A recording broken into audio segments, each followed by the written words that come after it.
This is DDS. We are your hosts, Blake Melton, Bradley Newberry, and Matthew Parker is with family today, right around the holidays, Newberry. It's what it's all about. Family, Christmas, the joy of giving, and there may have been an NFL team that gave their fans a little something this past week. Yeah, little early Christmas present, maybe. Yeah, but thank you everybody for joining us on the Week 15 NFL Pick Show. The NFL, I'm telling you what, it's going to be busy. We've got Sunday, Monday, Tuesday, skip a day, and then Thursday night football right here in Tennessee, so we'll have to drop our picks a little early next week. So things heating up around the NFL. Yep. Blake. A lot of moving pieces this week, too. A lot of things have changed with COVID protocols kind of rearing their head this year and this week. But hey, before we get started, guys, go ahead and hit that subscribe button. Hit the like button. Let's go ahead and hit that little bell, too, for notifications on new videos, too. So with all of these things heating up, what do you have for us today that can help cool it down just a little bit? Today, we are taking an offering from our friends at Mill Creek Brewing Company, Easy Days IPA. Very colorful little can there. We're going to see what we got going on here. We've had several from Mill Creek before on the show. Looking forward to this one now. Here we go. Man, that Oktoberfest was good.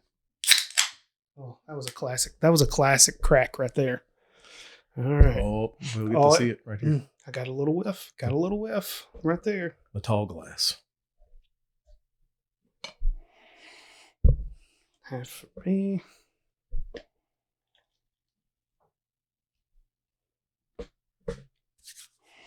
There we go. All right. Mill Creek. Mill Creek. Let's see what you got. Here we go. We'll let you know what we think at the end. Easy Days. Not so easy for some of these teams trying to make the playoffs. IPA. Okay. All right. All right. As tradition, we start right here with our hometown.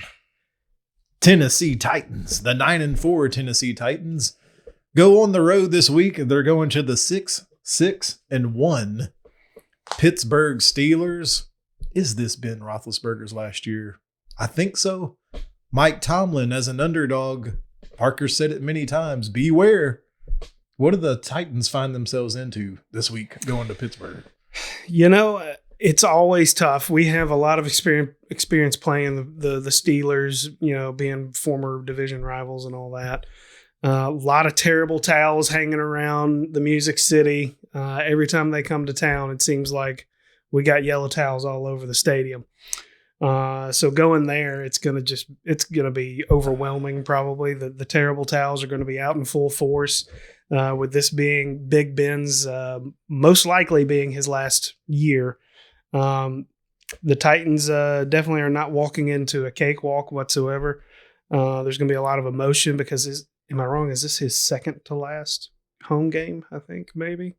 I think that's correct. One more after this. But emotions will be high. The Steelers are not really the Steelers this year. The offense is not very good at the moment, in my opinion. I mean, they have the 18th overall offense. They have, excuse me, I'm on the wrong page here. That was the Titans. 21st overall offense, 28th rushing attack, and the 14th passing attack. So kind of pedestrian, kind of average. I mean, they're kind of meh, in my opinion. They got a lot of young bucks out on the outside on the wide receiver part that seem really concerned about, you know, posing for pictures after they catch the ball. But their defense is not a Steeler defense that we're used to. 31st overall run defense. I mean, we saw some of those holes that were opening up last week. Looked like you could have drove both of our cars. Dalvin Cook took full advantage. Yeah, and I mean, do the Titans have anyone that can take full advantage of this situation? I think so. I mean, it's not. I mean, we've got Deontay Foreman. You know, we've got Hilliard and McNichols. You know, I think that by committee they can. I mean, they put up 100 or 200 something yards last week. So I think that by committee and with this offensive line, I think they're going to be able to run the ball.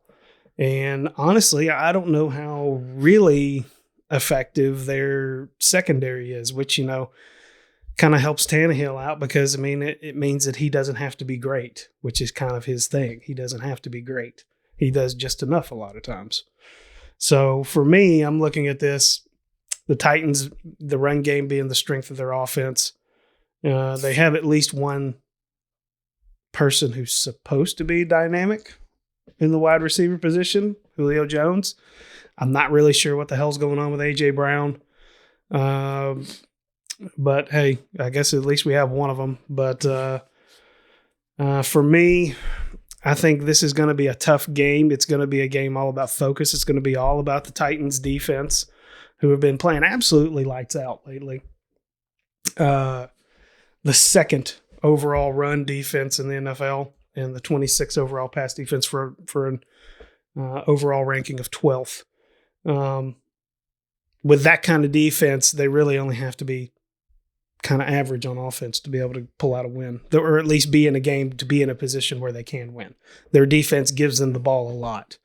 It's what can they do with it on offense? I feel like this is a matchup of strength on strength, Blake. The strength of the Tennessee Titans, to me, is their defensive front seven, including the line and the linebackers.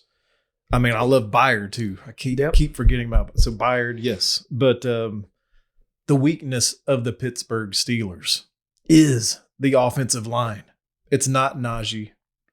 He can only run behind what he's got in front of him. Yeah, he has no holes to run through. I believe the Titans will take full advantage of their center. Yep. He's got the same number as Pouncey, but it's not Pouncey. Believe me. Not the Pouncey. He's playing completely different. Yeah. I believe Simmons is a man-child. He'll take advantage of this. Yep. Autry will take advantage of this. They doubled down on Simmons and got Autry coming around the edge there. But do you know who else knows that their offensive line is horrible? Ben Roethlisberger. Yeah. So what he'll do to counteract this are the quick passes, which means it's going to put some pressure on your cornerbacks today to make the tackle.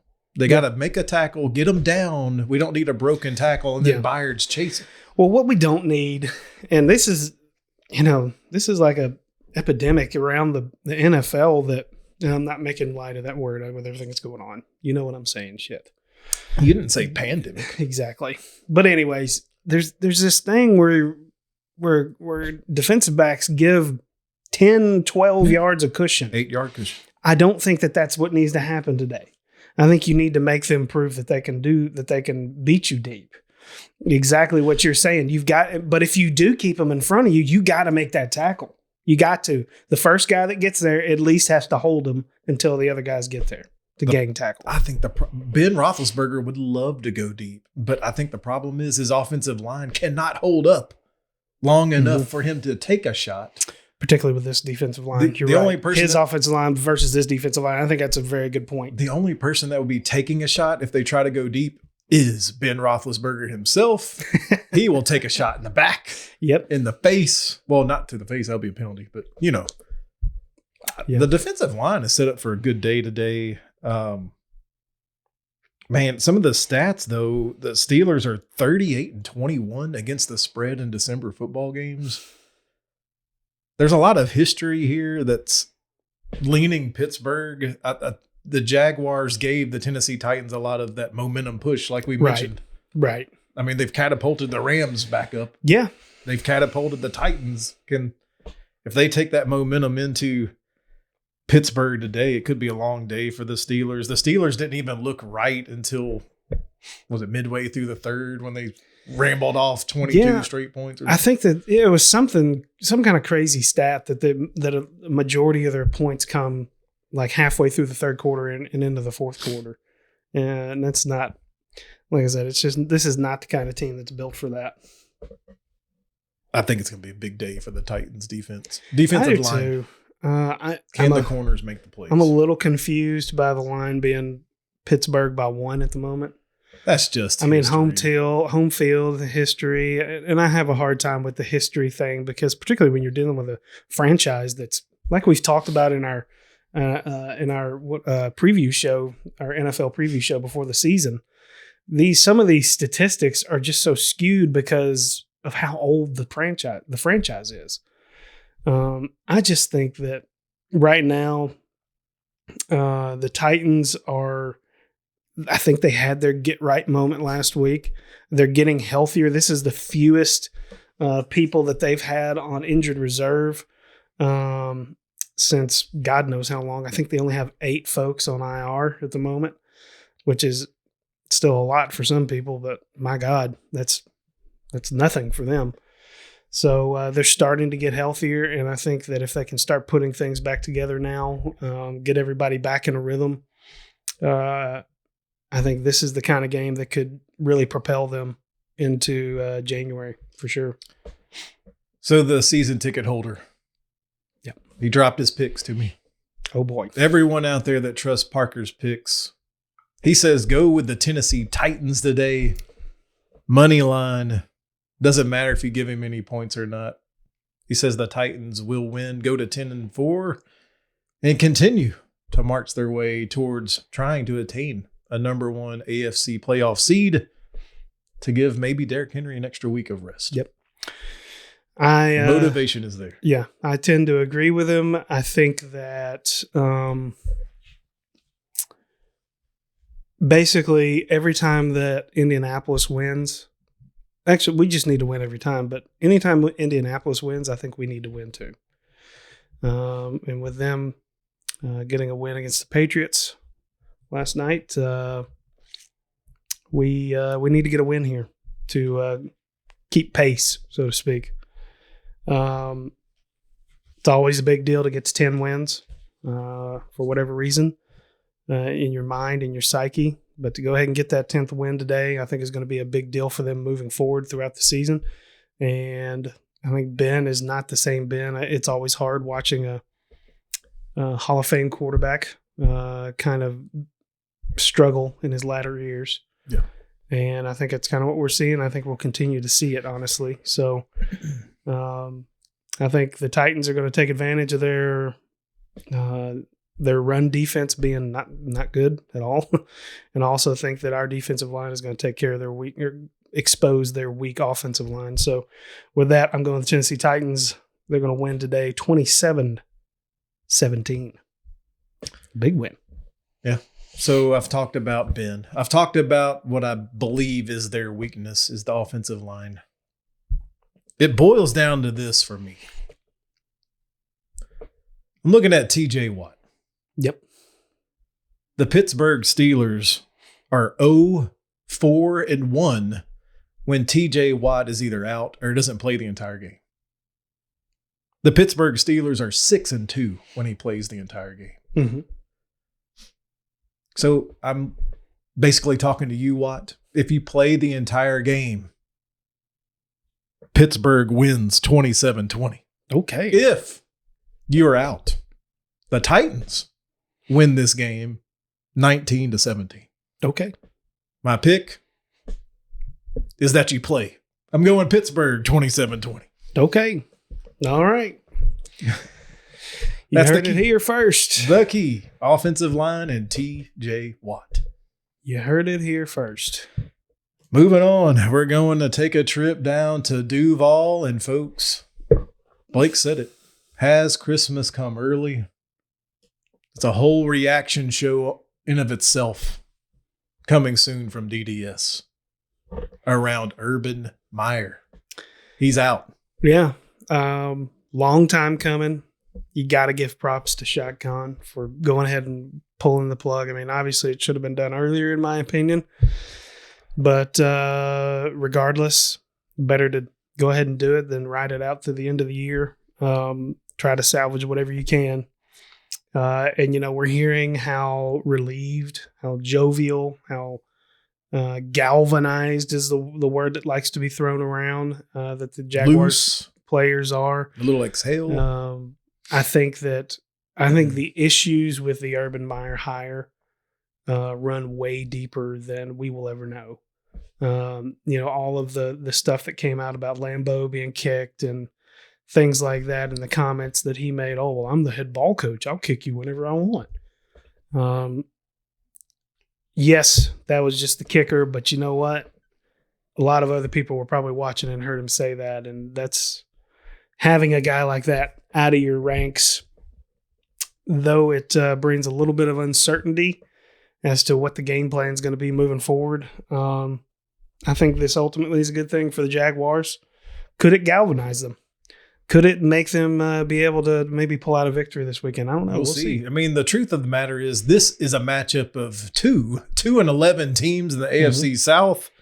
They're basically battling for maybe pride, if you will. Maybe they're battling to see who loses. Yeah. So one can jump over the other in NFL draft seeding. Yeah. The Jaguars have lost 7 in a row to the Texans. They have lost 13 of the last 15 meetings against the Texans.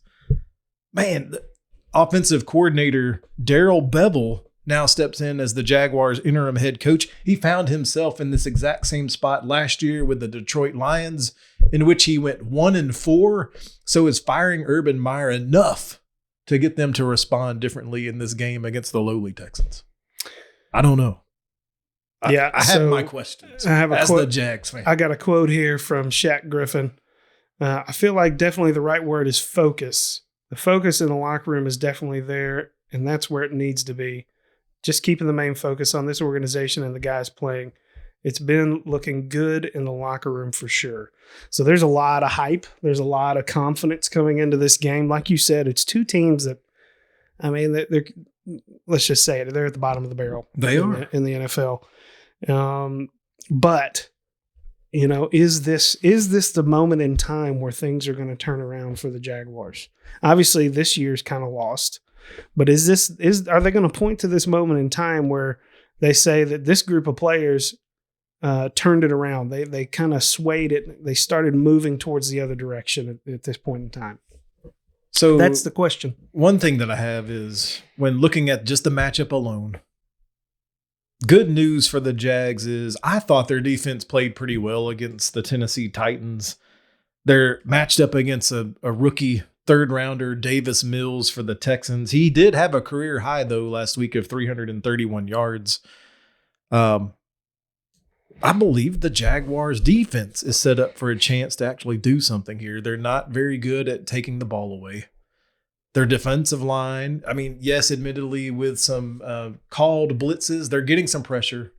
Tannehill and the Titans' offensive line felt some of that last week. Will they make a commitment to Robinson today? The guy that hated him supposedly is out.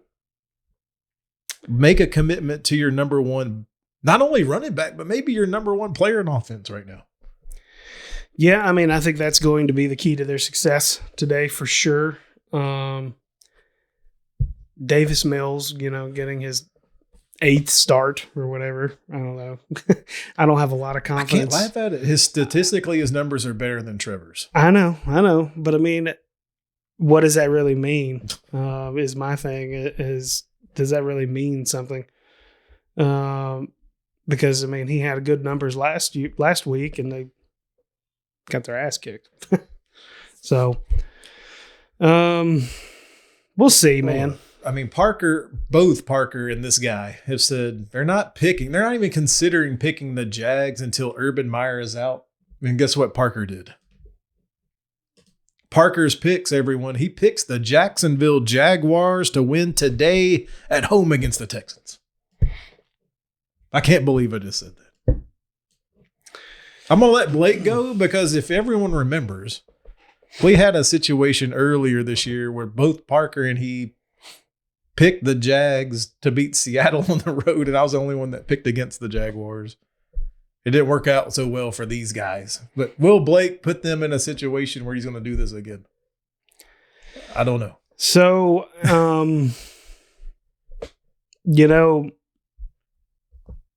I'm conflicted. This is such a hard game to pick because of the records, because of the stats, because of what we've seen on the field. And two, he wasn't like he was fired after the game in Tennessee. No. He was fired midweek. So maybe the rah-rah moment comes next week. So this is okay. This is what I'm going to say. I'm this close. But this is my thing. And you and I have talked about this off camera.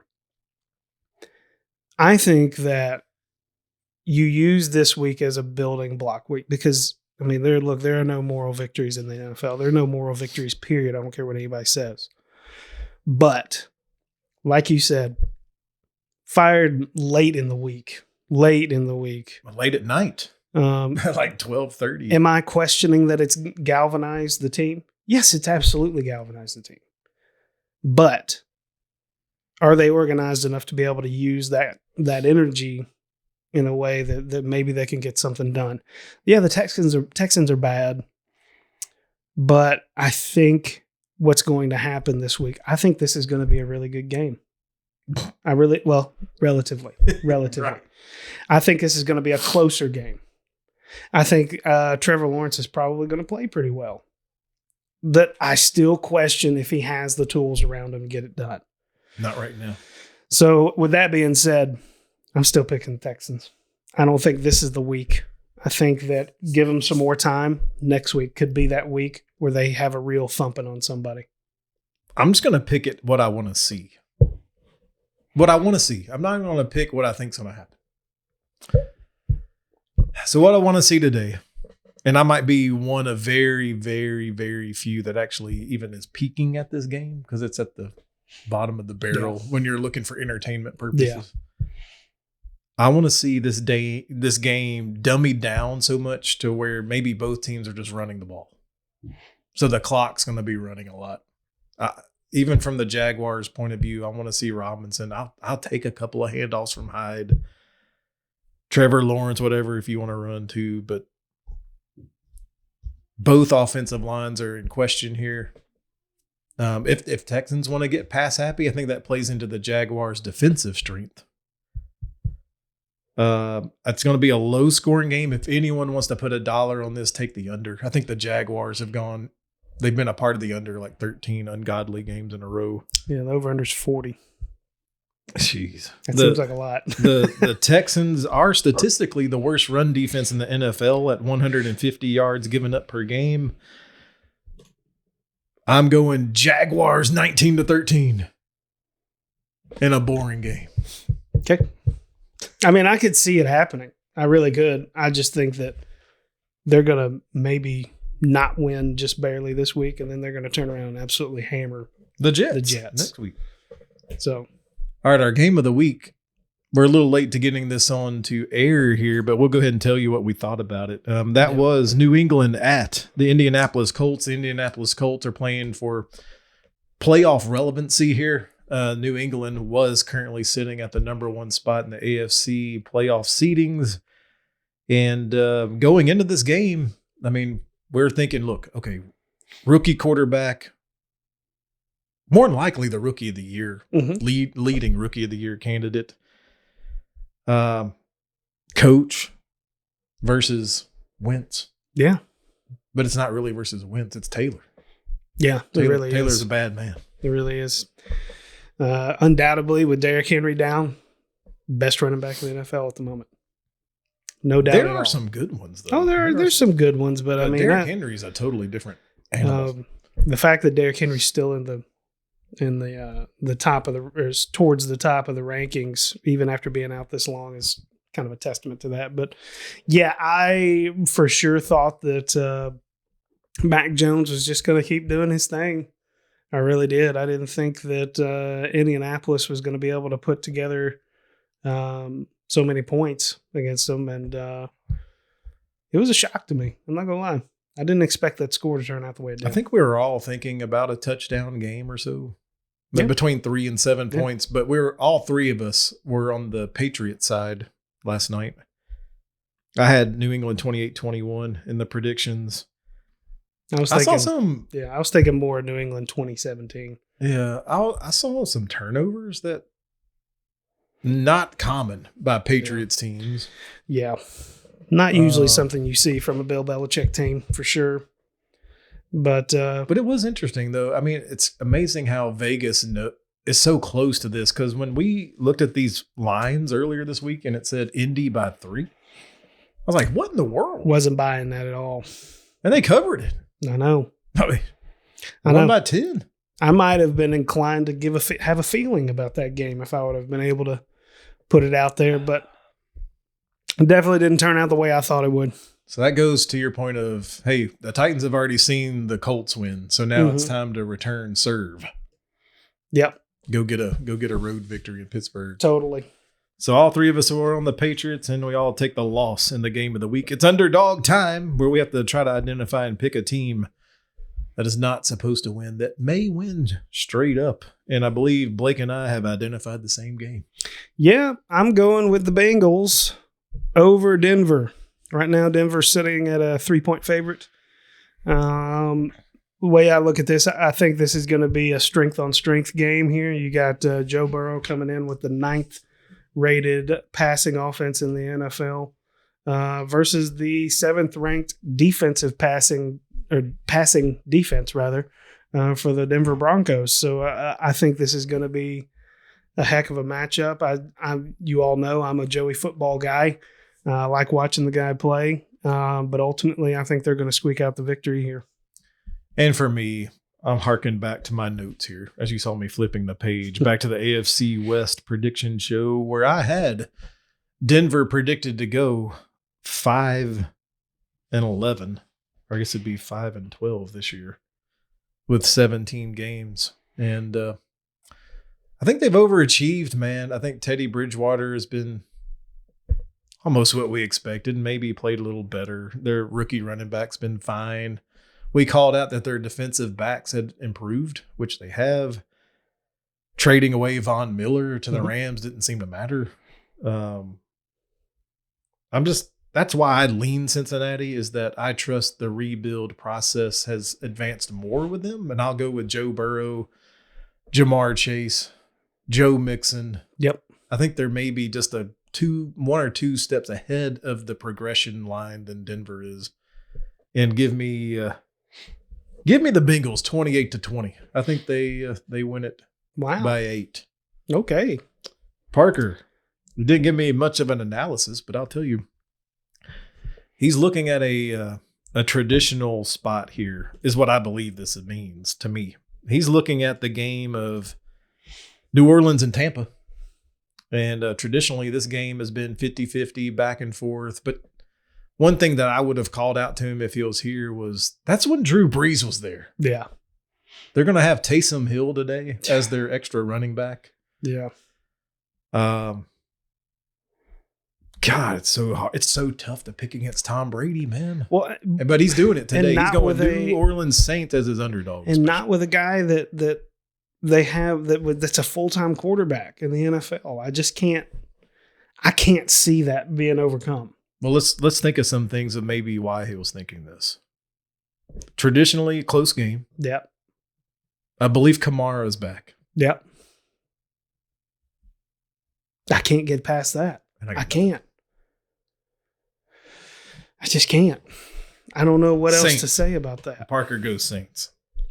Best bet time where we may put a couple of dollars on it if we feel like we want to on FanDuel, DraftKings, MGM, whatever.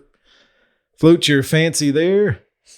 I'll go ahead and start. There are a lot of large lines this week. So I went all the way to a Monday night game. And I think I got suckered into it because it's less than a touchdown. I'm going Minnesota -6 against Chicago. I feel like of the two teams, Minnesota is the team that has a little more motivation, keep playing, keep winning to stay relevant in the NFC playoff hunt. Dalvin Cook last week showed that he's back. His legs were never hurt. He just had that shoulder thing. So he's running the ball just fine. Kirk Cousins should be without Adam Thielen again. So that means more targets for Jefferson. And I could easily see Minnesota winning this game 27-17, 27-20, 20-10. I think they win by at least 7. So I'll take Minnesota. Okay. For me, I'm going to New York. Dallas is visiting the New York Giants over in East Rutherford. Oh, the Cowboys. You're a Cowboy household. I forgot. Yeah. No, I didn't. But anyway, Cowboys have a chance to clinch the East. Dak struggled last week. But right now, the Giants are sitting at an 11.5 point underdog. And like you said, Dak struggled here lately. Ever since he's come back, really, he hasn't kind of looked like the same player. He's still got his players, though. He does. Yeah. He does. And I mean, but it's always something. And for whatever reason, it seems like New York always kind of plays them a little bit closer. I just think that 11.5 points, I think that's too much, particularly with how much they've been struggling. They're on the road. Now there's the extra added pressure of they can clinch. They still have an opportunity. I mean, this is just one of those games that I think that they could kick the can down the road and possibly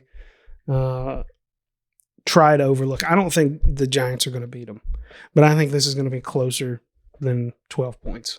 So I'm thinking the Giants are going to cover here. Giants lose, but cover this. Yes. Okay. Yes. And Parker goes Green Bay -7 in his best bet. They are matched up with the Baltimore Ravens. Some reasons why I would lean towards this as well. Didn't want to put words in Parker's mouth, but we've got Aaron Rodgers, angry Aaron Rodgers, against a team that is not supposed to have Lamar Jackson this week. They're down their top 3 cornerbacks as well. I believe is something that Parker would call out. And so Rodgers, his eyes light up. He's like, oh boy, it's time to feast at home. Give this Green Bay, Wisconsin crowd something to cheer about, because you know what? I haven't made up my mind what I want to do next year. So let's give them a little something to cheer about this game. Let's beat up the Ravens. Send them back with like a 14-point loss. That's what I'm thinking right here in this spot. That's why I think that's pretty accurate. I think that's exactly probably what he would, or something that he would say. I'm sure he would have something to say. I'm sorry that we don't have the Parker Powerbomb today. Adams and Jones. I think that he'd call out both of those players for fantasy purposes. You know, big nights, big days for those guys. Gosh, and then the defense, Green Bay's defense, to take the ball away from backup quarterback from the Ravens. I think he'd mention all those type of things. Totally agree. That was the pick show. Now we can talk about Easy Days from Mill Creek. Yeah. Easy Days IPA. Very nice beer. Honestly, it's a hoppier beer. For those of you who like hoppy beers, I don't mind it at all. I think it's got a little citrusy flavor to it. A little sweet, actually, I thought, too. Pretty easy to drink. It's not so hoppy that it's like, oh, my God, that's bitter. Very, very easy to drink for me. I think sometimes these hoppy beers can get so heavy that I have trouble drinking more than one of them. But I think it's pretty easy to drink. I could drink this. I mean, I'll admit, you probably heard it if you're paying attention, that I really like the Mill Creek Oktoberfest. Yep. Totally different taste than this one right here. So I will admit that I kind of steer away from anything that says IPA. Yep. However, Mill Creek's Easy Days IPA was easy to drink, and I admit it. I would definitely drink it again, and that's not something that I normally say about IPAs. So Mill Creek, I say great job for changing my mind on that, because maybe I had that stigmatism that IPAs are no for me. Yeah, well, I mean, and I'll put this up on the screen here from their website about Easy Days. It's big on flavor and aroma, and light on the diet. Not the aroma thing, I can definitely get. Only 115 calories, gluten reduced, and only 4.5 carbs for 12 ounces.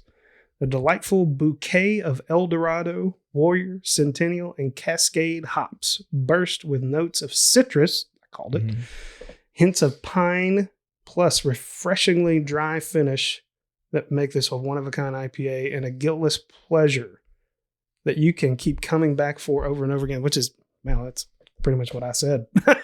Yeah. It's very, I mean, seriously, guys, like I said, the hoppier beers tend to feel like they're so heavy that you feel like you're like, God, I guess I'm not eating dinner later or whatever. So, I mean, this one's easy to drink. It mentions all the different kinds of hops, very aromatic. So I like it. Easy Days, low cal IPA. Guys are on a diet. What's your little IPA action? Go get you this one. Check it out. Mill Creek Brewing Company out of Nolensville, Tennessee. They also got a tap room. I believe it's in Nolensville too. But anyways, go check them out there. Mill Creek Brewing Company. Thanks, guys. Great product. Love it. Any closing thoughts, Newberry? TJ Watt, are you playing? Are you going to be able to finish today? That swings the pendulum to that game. And for all of you listeners, even if you're not dieting yet, because we're not to the new year, consider Mill Creek IPA. Absolutely. Make that change like Shad Khan made that change. Absolutely. Go check out Mill Creek Brewing Company. Go to their tap room. They got a golf simulator you can reserve there. You can probably get set up for some parties or there, whatever you want to do, whatever your event is. For me, Titans, it's gonna be a tough game for sure. They're getting healthier. I think it's this could be one of those games that really propels them into the rest of the year. Jaguars, things can only look up from here. They really can. I mean that with all sincerity. We promise. We'll give our breakdown of Urban Meyer, but we wanted to wait for that until Parker was here. Yep, because I feel a power bomb coming. Something needs to go through this table. All right. Thanks for joining us today, guys. Check us out on Twitter at DDS Sports Talk. Hit the like and subscribe button down below. Leave us comments. Get the conversation started on Twitter. Tell us what you think about Mill Creek Brewing Company Easy Days IPA. Go check them out at their website, millcreekbrewingco.com. That's all I got for today. That's right. Everybody enjoy football. Today, Absolutely. Monday, Tuesday, take a breath on Wednesday. Say hello to your family. Thursday, come back for some more Titans football. Everybody hold on tight. You guys be well.